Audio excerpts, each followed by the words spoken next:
Ano po yung binubudbud? Asukal? Ito, gatas. Ah? Gatas sir. Gatas? Ah, yung powder. Powder na gatas. Ito tong... Tapos yan.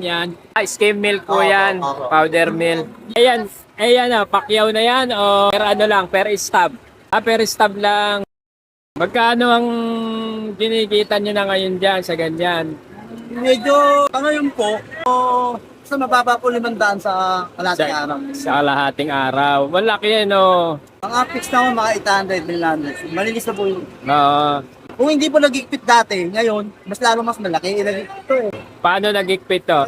Pinawalo sa istilan. Sa eskwelahan ipinagbawal. Kasi nga po, sobrang tamis. Hindi po, kasi po, yung daanan, istilan, di ba, naanuhan. Nakaharangan. Di ba, kay 30 mo, nagbawal ngayon. Ah. Oo, no. Eh ano ba yung inilalagay na yan o? Opo, powder.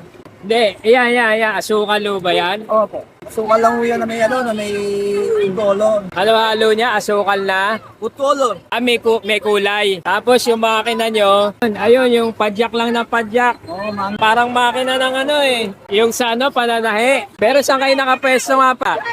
Wala po. Kahit saan. I mean, dito, may Bukawi, Marilao. O eh, paano kayo makakokontak? Tinatag po ako sa cellphone. Pinasabi ko naman, may tanong sa akin. Pinasabi ko. Paano pagka walang okasyon? Lakulang. Po. Ah, ganon. Usually, isang lugar kayo. Wala po eh, kasi araw-araw pwede po eh. Ay, ganon? Hindi ko kasi pwede na isang ano mag... Ikot pala na ikot.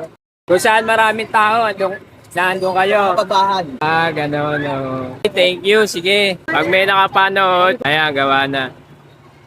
What?